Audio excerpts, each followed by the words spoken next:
Hello everyone, it's Kay again. This time I'm here on behalf of Handyhippo, Series 2, Episode 8 of the Card for Occasions. We've come to that time within the series when we are going to be looking at Sympathy, Thinking of You cards. Not the easiest card in the world to put together, and I think there are some key things that you can keep in mind if you so desire to help with the process, and that is that not all death is an occasion for sadness, and I think that has to be in some ways reflected in the cards that you're making for people. And the other thing is, and you don't need me to say it, at such times all people really need is to know that they're being thought of and that you understand the situation that they're in. So bearing that in mind, I think I've come up with two cards that are simple and yet get the message across quite nicely, as we would all hope to do, and it is just a taster, if you like. I mean, we all have thoughts in our minds of what this time is all about. I've been sent by Handyhippo this lovely card. It's called Colour Set Dotty. It really is a delight. It's recycled, which is the first important thing to say about it. Handyhippo are not unaware of the climate and have taken on board that a lot of us like to recycle to help the planet, which is a great thing, and this is one of the products that they are currently holding in stock. It is absolutely wonderful. It's 270 GSM. In effect, it's double-sided because you have this dot on one side of the paper, which is foiled and inlaid into the card, and on the other side you have a plain background, which makes it quite invaluable in my opinion, because you can mat and layer, as you'll see very shortly, and get the best out of the product. It is also one of these colour set cards that is the same colour throughout. I've cut into it, as you can see. There is no whiteness, the colour is throughout the card. It is very much available, as I say, on the Handyhippo site. There are several different colours to choose from, and as at the moment, I believe it closes tomorrow, Monday, Handyhippo have a special offer on your card making goodies, and it's a 15% discount. This is a pack of, I think, 10 sheets or 5 sheets. Wait, one. Okay, a pack of 5 sheets for under £3. So with the discount again, that very much takes away a bit of the price involved in purchasing your card. I can't recommend it highly enough. I've got the silver with the, it's almost, when you see it, a holographic dotty side to it, but there is pink, there is white, there are several other colours that you might find interesting. It cuts beautifully, there's no fraying of the fibres, it creases very nicely, and for something that's been made up from industrial waste, you can't knock it. You wouldn't think, looking at it and feeling the texture of it and working with it, that it is a recycled product, and not every recycled product can lay claim to that. I have used recycled products in craft before, and when push has come to shove and you're creasing them and folding them and cutting them, there is something that has let them down at each of those given points, or at least at one of those given pointers. So I'm delighted to say this steps up to the mark beautifully. So I'll move that out of the way. The other thing I was sent were these stamps from the Just Right Club. They are a delight to work with. The frame particularly I've also used the flowers. Some of the sentiments I wouldn't put on the front of a card, but I may well put on the inside of a sympathy or thinking of you card, purely and simply because they are a little bit bold, if you like, for the UK climate. It is an American company, but they state the obvious, in my opinion. May your heart and soul find peace. Well, yes, we would wish that of everybody that was in pain for whatever reason, that they find some solitude and some solace, if you like, in their loss or their grieving. Thinking of you is the one that I've opted for. There is an extra here during this difficult time that you may well wish to adopt, but I've taken a very gentle approach in my card making, if you will, and just kept it to a bare minimum. They are clear stamps.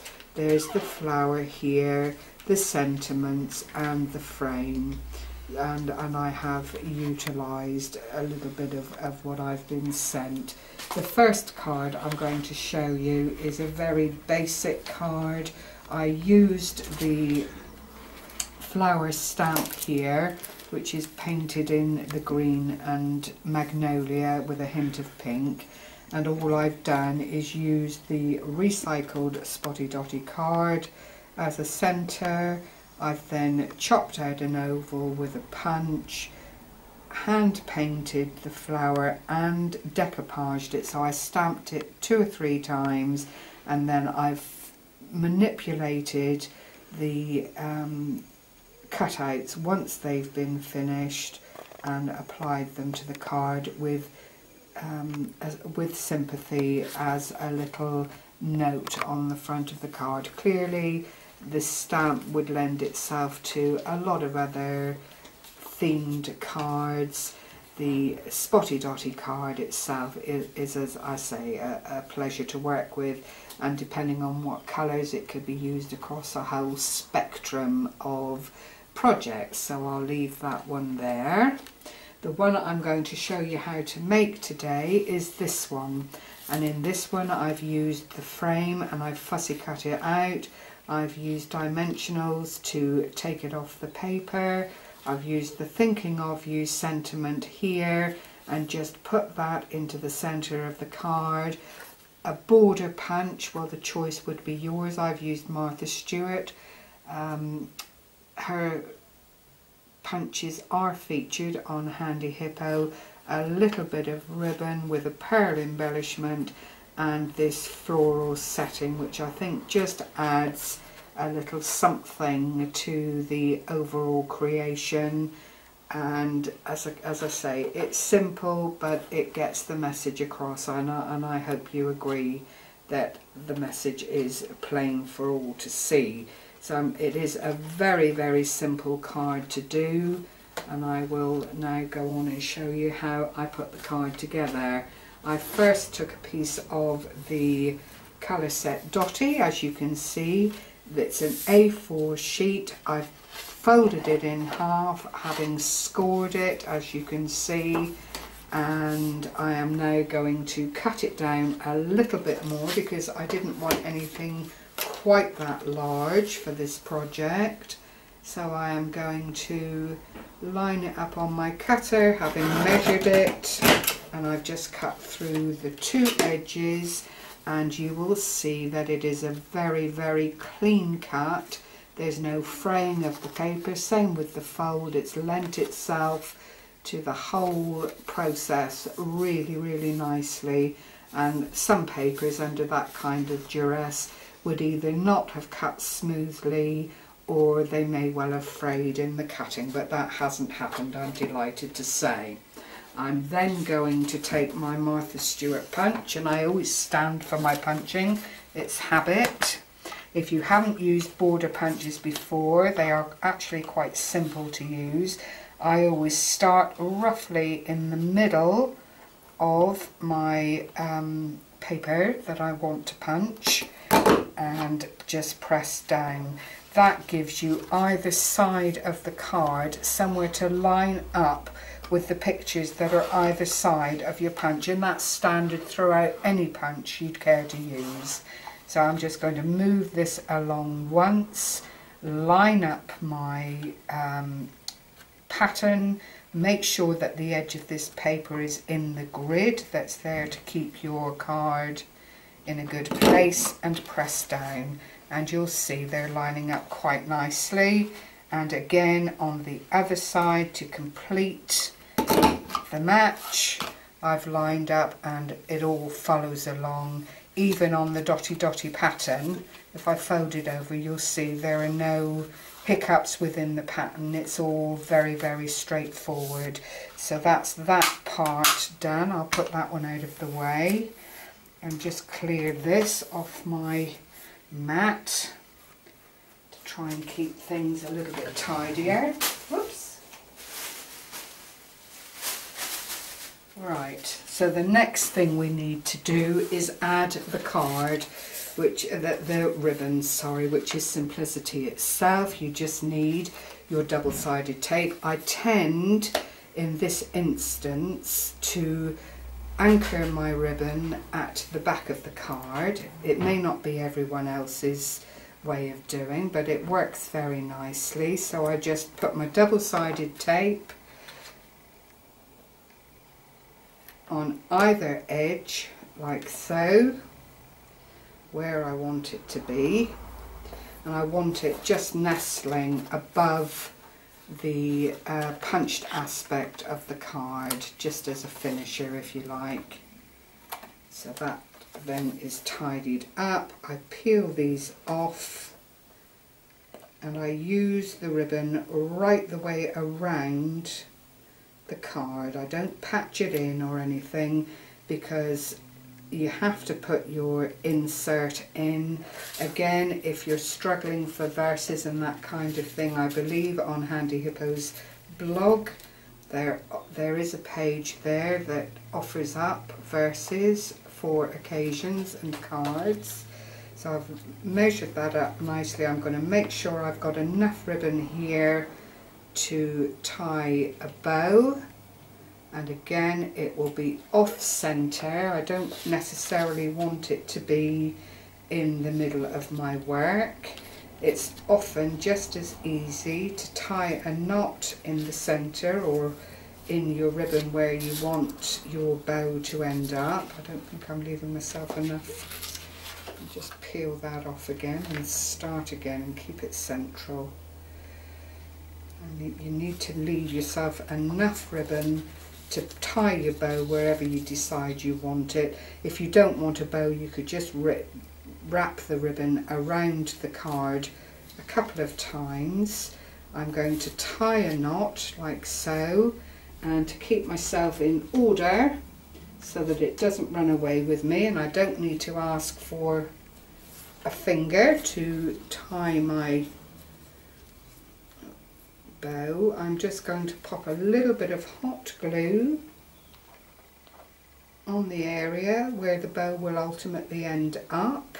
That then will anchor it down and allow you hopefully to make a bow that you are relatively pleased with. And it all comes down to a little bit of fiddle faddle and getting the bow to look hopefully the way that you want it to. It's not the easiest thing in the world to do, but it is possible. It just takes a little bit of manipulation, and at the end of the day, if you're going to put a gem over the centre of the bow, which I am, then that just leaves things a little bit tidier when it comes to handing the card along to the recipient. So I've done that. I've got a little flat back pearl here. I've tried to keep the ears pretty well the same size. I'm going to pop a little bit more glue on the front here, anchor down the flat back, and if you press hard it does keep it all where you want it to be. and then you can peel off any excess once the glue has set, and that just keeps it nice and tidy. And then I'm going to just do my swallowtails again. You can obviously cut the ribbon any way that you choose, but I do like this. I think it gives it a nice finish. This, and also if you're using a ribbon that isn't perhaps the best quality, it does stop that fraying without having to take a lighter to it and burning the edges. But I think you'll agree that's quite effective on the front there. What I then have to do is stamp off the frame, which is why I'll just turn off the glue gun. I didn't dispose of the bit of card that I cut off previously. Now what, oh dear, there's somebody out there playing Boy Racer on a Sunday. What I'm going to do is take my Versamark Jet Black ink.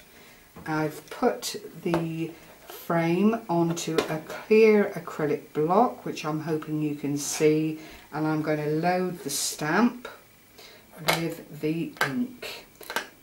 It's very, very easy to do. You do need, however, to be careful. You don't want the edges of your block taking up the ink, because in the event of pressing down on the card, you may well find that you get a little bit extra ink that you don't really want appearing on your project. So you either can press your stamp into the pad or pat it along like I am here, and then you place it onto the medium that you want to stamp onto, like so. Press down, but not enough to distort the stamp. Some of the more intricate stamps have quite fine sculpting to give the design, and what can happen is if you press too hard, that distorts and spoils the design totally. So I'm just going to peel that off, and of course it hasn't taken completely, wouldn't you just know it? You might be out thinking, well, why is she doing it on the spotty dotty side of the card? And it's because that is where I want to put it, basically. And if you press down hard enough, that's not, no, I'm going to have to do it on the other piece of card, I think. I'm not happy with that, it's quite blurred. It is important to get all aspects of the stamp, because we are going to fussy cut it. Let's just hope that this takes this time. If you just press around the front. Stamping is not the easiest thing in the world. It does take a bit of confidence and not being put off. If you're not happy with the first image, then just try again. It's not the end of the world. And she's going to have to try again. Oh dear, I think my ink pad perhaps isn't as fulsome as it needs to be. Let's just see if I can marry this up again. It's quite hard to marry up a stamp once you've taken it off. Well, that's going to have to do, I'm afraid, because of the time issue with these videos. But what I'm going to do now is just cut out the frame to the best of my ability. It's not a complete washout, it is lending itself to the overall pattern, and I'm just moving my paper, as I'm hoping you can see. Never try to move and manipulate your scissors. It's very, very hard to do. It's easier to move the item that you want to cut out to get the best from whatever it is you're cutting. Thankfully, I've captured the outside aspect of the stamp, and because I've done it in black, it's not beyond reason to just fill in and touch up the stamp a little bit once you've got it cut out and where you want it to be, which I have had to do. The more intricate the stamp, the more likelihood that it may not deliver in the first and second instance, and it's always that fine line between overloading your stamp, unfortunately, and not quite getting enough on. I'm now going to fussy cut out the centre, changing scissors as I go for bigger cuts. The smaller tweezer scissors I'm using are my own. They are great for this kind of fussy cutting. I don't know that Handyhippo have them in stock. You'd need to check, but certainly for decoupage purposes I find these scissors, because they're small and you can take tiny little bite-sized pieces out of them, lend themselves very nicely to this kind of work. But any fine-nosed scissor does the trick in actuality. It's just that I have had these for a long time. The film crew has actually soldered them together for me en route to keep them going, and he also keeps them sharp for me, which is a blessing, because these craft scissors do lose their edge over time. They don't take an awful lot of use, especially if you're using good quality card stock and using them for multi-purposes. You'll see that this is coming together quite nicely, I hope. I'm coming around the corner, and that is then the frame cut out, and it hasn't actually come out too badly. Cutting as I have has just reinforced the structures of the die and of the frame, which is quite good. So I'm going to just put that over the work where I want it to be. I'm going to now add some dimensionals to the back of the frame, and it's just double-sided foam tape. You don't need a whole lot. You obviously want it to stay where it's put, but you can cut up these little small pieces to anchor down your work and keep it where it needs to be.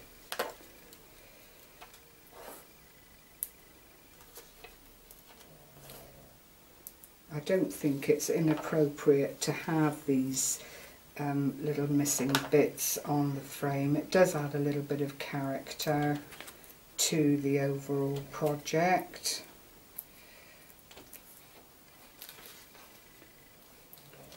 If it needed to be sharper and crisper, then obviously, and you would take a lot more time than I have. I'm always so aware of the fact that this has to be down to a certain time scale. So that is the frame cut out. I've put my dimensionals on the back, which I will now peel off the backing too. You can use a pokey tool if you don't have nails, and they actually work beautifully for this kind of thing. There's the pokey tool if you don't have one, but Handyhippo do a double pair on their site. I'm going to then pop this onto the card, kind of central but to the left of centre, if that makes sense, like so, and you'll see it's coming together quite well. On the bottom aspect of my acrylic block, I've got the sentiment that I want to put in the centre, which is purely and simply thinking of you, which I will put down on the plain side of the card stock, like so.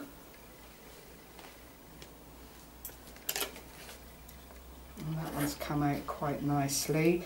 If you have a textured card, which is the other issue with stamping, like this dotty card is you do have indents which will affect you laying the card down for the purposes of stamping. You do need to take all of these things into account. I'm now going to trim this to the size that I want. I've got my enveloper. Need to trim the edges off a tad. I've got the enveloper ready just to do a bit of cornering. I find that to be so much easier to use. Put them away. I'm just putting it in the back punch section here. And this way you are almost guaranteed that you will have a good rounded edge on your stamp, like so. I'll then put some double-sided tape on the back of that, because remember, it's the frame that is positioned to draw the eye. The sentiment is just in the centre and becomes a feature of its very own. I'll just put the glue gun back on again. I hope you're seeing this as it comes together. And the next thing I want to do is use some flowers just to decorate the side bit. I think flowers are just that universal thank you, thinking of you gift that everyone recognises. Now I've got some rather nice little roses here which I'm going to hot glue onto the card once the glue gun is warmed up again. I'm not going for bright colours, I don't feel that's appropriate at this stage, but obviously depending on the circumstances of the people that you're making the card for, it could be completely appropriate to put some nice bright colours into play. I'm going to make a little spray of the flowers that I want, and all I do, I've trimmed off the wires from the little bunch that I've got there. I'm taking the wire from the top rows and I am just winding that around the stem of the second rows, because I do want it to sort of hug the corner here of the frame. And I may well then put one more on at the bottom. I do like the threes for these little ones, so I'll bring that one down again, but perhaps marry it up with the second one here. And this one I'm going to use that wire again to wind down through, and then I'm going to take my pokey tool and I'm going to wrap all of the wires to make a natural flowing curly stem of the roses, which hopefully when they're on will just set off the display. It's all about manipulating them to be where you want them to be, basically. So we'll hope that the glue gun is hot enough. And you just place this on the back of your rose, and you do this with any embellishment that required that extra bit of anchoring. I'm then going to pop down the top rows. Be careful, hot glue guns bite. And then the bottom one, I shall leave the other one freestanding, push it into the card stock so that you've got it where you want it to be. And as I say, because that middle one is free, it does allow you a little bit of movement to get the card and the flowers. Oh, that one didn't stick very well. Where you want it to be for the sake of the overall effect. There we go. And that is your sympathy card or thinking of you card. The flowers obviously make a difference. If you want to, then it's entirely up to you. There might be another embellishment, a butterfly or something of that nature that you'd like to use on your particular card, particularly if it's someone that you knew well and you knew their likes and dislikes. So I'll leave that with you and hope that I've just given you a little bit of food for thought for this type of card, and that you have enjoyed this time with me. Don't forget to go onto the Handyhippo channel to find out the menu for this week, and remember there are only 2 more episodes to go in this series before you can enter yourselves into the prize. Thank you very much for your time. Take care everyone. Bye bye.